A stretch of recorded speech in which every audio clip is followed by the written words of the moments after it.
जय हिंद। आप सभी का स्वागत है जेपीवा गोल्डन स्टडी के यूट्यूब चैनल पे। आज की इस वीडियो में हम बताने वाले हैं 54 नंबर से वेरी इंपॉर्टेंट क्वेश्चन, एक नई ऊर्जा, एक नया जोश के साथ। तो चलिए वीडियो को स्टार्ट करते हैं। और यदि आप मेरे चैनल पर नए हैं तो मेरे चैनल को सब्सक्राइब करके बेल आइकन अवश्य दबा दें, क्योंकि ये चैनल आपको वही क्वेश्चन ला रहा है जिसकी दरकार आपको है बोर्ड परीक्षा में 40 में 40 ठोकने के लिए।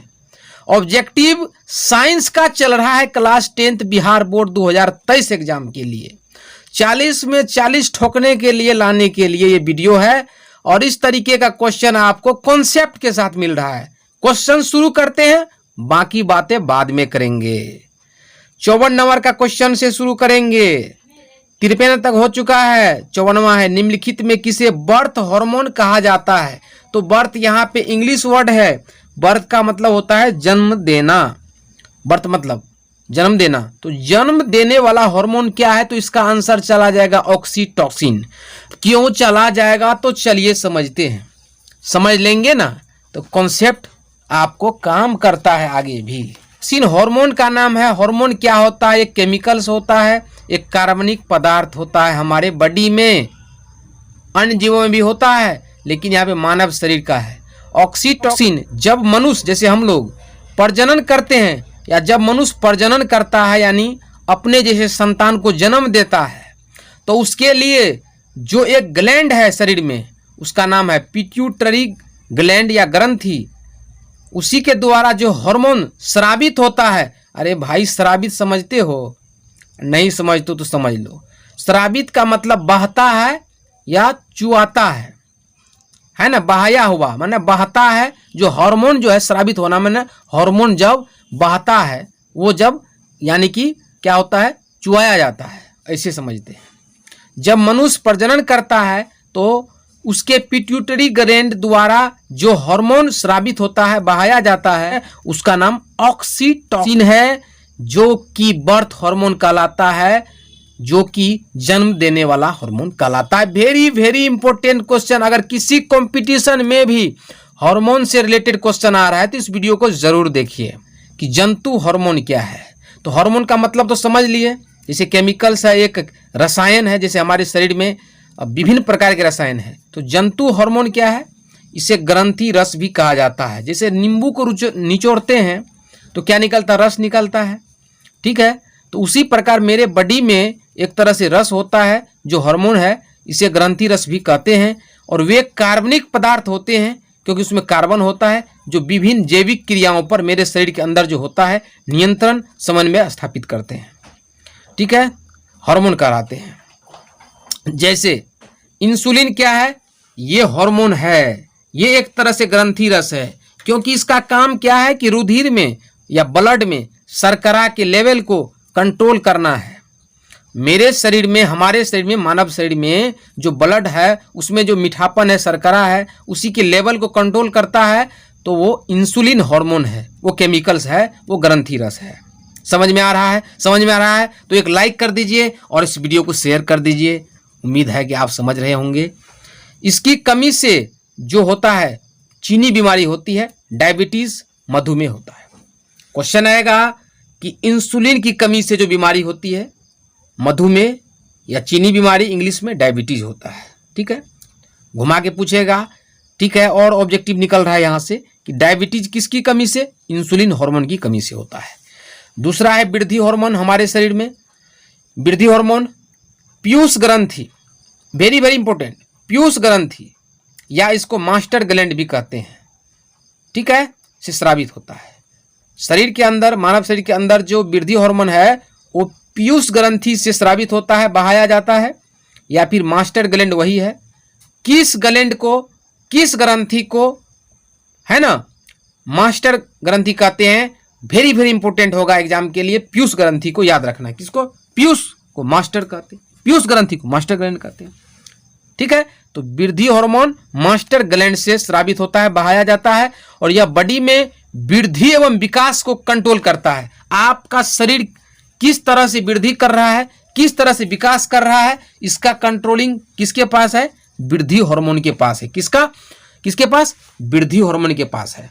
ठीक है, समझ में आ रहा है? जो हमारे शरीर में जो ग्लैंड है डिफरेंट टाइप के, उसमें से मास्टर ग्लैंड से वो बहाया जाता है। ओके, आगे बढ़ें तो एक लाइक जरूर करिए और आपकी मर्जी है इस वीडियो को शेयर करना है या नहीं, क्योंकि आप शेयर इसलिए करेंगे क्योंकि आप समझेंगे। पहले आपको अच्छा लग रहा है तो शेयर कीजिए, मैं आपसे यही आशा करता हूं। और ये नॉलेज है, अगर आप किसी भी कंपटीशन की तैयारी करते हैं या बोर्ड्स एग्जाम की तैयारी करते हैं, उसमें साइंस पेपर आएगा तो यहां से क्वेश्चन जरूर बनता होगा। आगे बढ़ते हैं। अब जो 55 है कि बीज विकसित होता है, जिसे पपीता का बीज, मटर का बीज, मक्का का बीज देखे होंगे, वो किस में डेवलप होता है? तो बीजांड में। बीजांड क्या है देख लेंगे, कंसेप्ट क्लियर। उससे पहले बीज न देख लें हम, तो चलिए देख लेते हैं। पूरा कंसेप्ट के साथ ऑपरेशन हो रहा है ऑब्जेक्टिव का। आपको घायल नहीं होना है, आपको ध्यान से देखना है, आपको ठीक रहना है।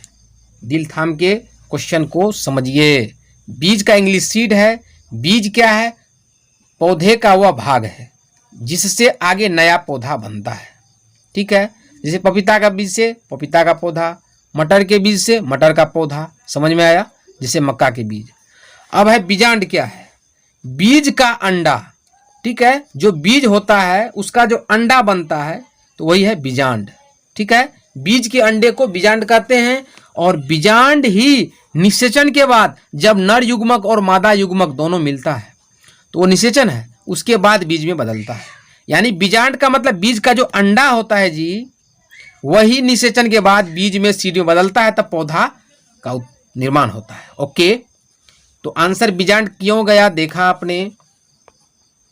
तो इस तरीके से 55 का आंसर गया बीजांड।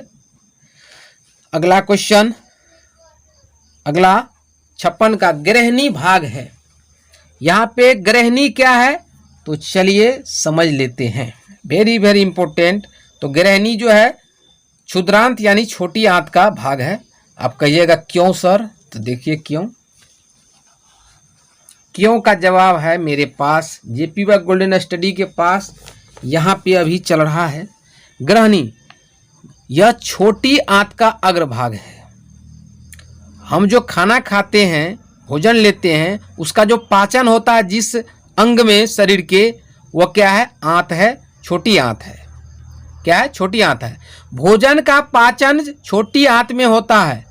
क्वेश्चन आएगा खाना या भोजन का पाचन किस आंत में होता है? छोटी आंत में होता है। मानव आहार नाल का सबसे लंबा भाग क्या है? ग्रहणी है या छोटी आंत है। ठीक है, मानव आहार नाल का सबसे लंबा भाग भी ग्रहणी है, छोटी आंत है। ध्यान देना है, भोजन का पाचन भी इसी में होता है। ठीक है, तो आंसर क्लियर हुआ? नहीं हुआ तो फिर से देखिए, इसको याद रखिएगा, नोट्स बनाना होगा आपको। तो ग्रहणी छोटी आंत का भाग है, कैसे मैंने बता दिया। मुंह गुआ तो समझते हैं, मुंह से हम जो खाना लेते हैं। ठीक है, अगला क्वेश्चन 57, तालाब किस प्रकार का पारिस्थितिक तंत्र है? तो इसका आंसर चला जाएगा प्राकृतिक। क्यों जाएगा चलिए देखते हैं। क्यों का आंसर यहाँ पे है। सबसे पहले पारिस्थितिक तंत्र देख लेते हैं। कॉन्सेप्ट में शुरू किया हूं एक नई सोच के साथ। आपका कॉन्फिडेंस लेवल बढ़ेगा तो आप तेज होंगे ही। चाहे आप कोचिंग पढ़ते हो या स्कूल जाते हो या नहीं जाते हो, स्कूल तो आपको जाना चाहिए। ठीक है, और खाली टाइम में आप मेरी वीडियो को जरूर देखिए। पारिस्थितिक तंत्र क्या है? पर्यावरण की सबसे छोटी संरचनात्मक व क्रियात्मक इकाई होती है। हमारे चारों ओर का जो आवरण है, जीव और निर्जीव यानी जैव अजैव का जो क्षेत्र है वो पारिस्थितिक तंत्र है, पर्यावरण है। और उसी पर्यावरण की जो छोटी इकाई है वो क्या है? पारिस्थितिक तंत्र है। और इसके अंतर्गत ये दो प्रकार की होती है पारिस्थितिक तंत्र। एक होती है प्राकृतिक पारिस्थितिक तंत्र, दूसरा कृत्रिम। तो प्राकृतिक पारिस्थितिक तंत्र के अंतर्गत क्या क्या आता है? वेरी वेरी इंपॉर्टेंट है ये बड़े बड़े एग्जाम्स के लिए। ठीक है, जैसे समुद्र, वन, घास, तालाब, झील।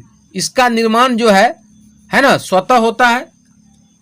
तो इसका निर्माण आप नहीं कर सकते हैं खुद से। समुद्र का निर्माण प्राकृतिक इसलिए है क्योंकि ये प्रकृति द्वारा निर्मित है। ओके, ठीक है।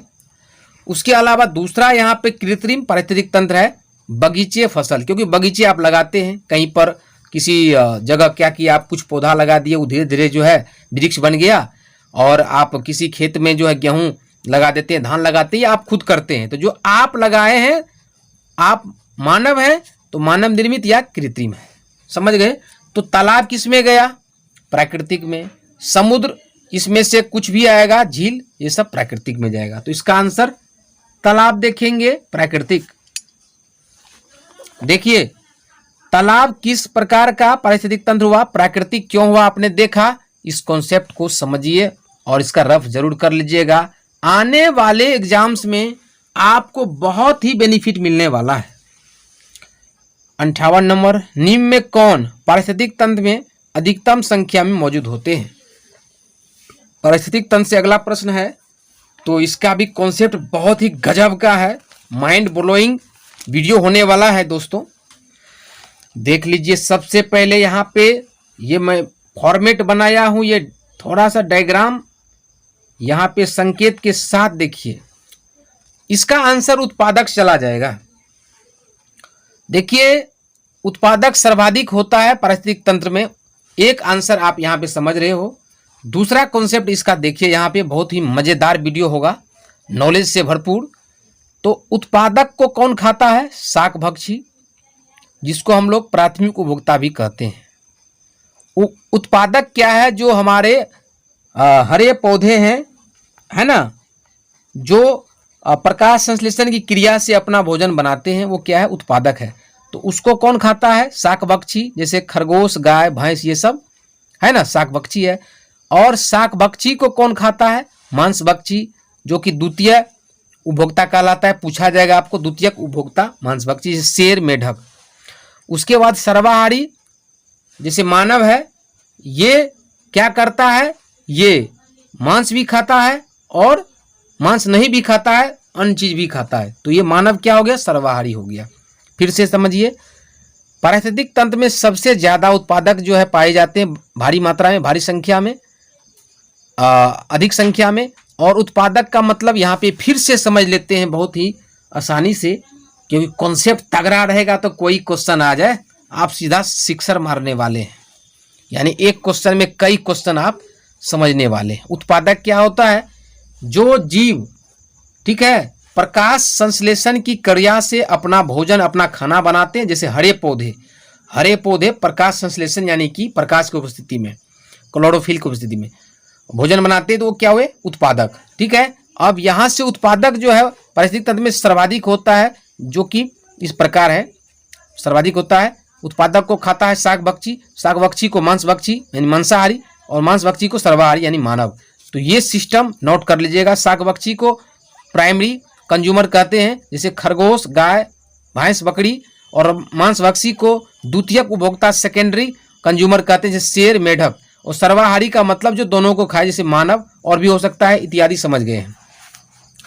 अब इसी में आपको अगर किसी क्वेश्चन में पूछ लेगा उपभोक्ता क्या है, ठीक है, जैसे आपको जब बिल आता है मीटर से, बिजली बिल, तो वहां पे कहता है कि कंज्यूमर बनिए तो मीटर मिलेगा, और कंज्यूमर बन जाते हैं आपको बिल आता है। ठीक है, तो वो कंज्यूमर जो है यहाँ पे थोड़ा सा उसको हम साइड कर लेते हैं, लेकिन जीव विज्ञान में कंज्यूमर क्या है इसको देखते हैं।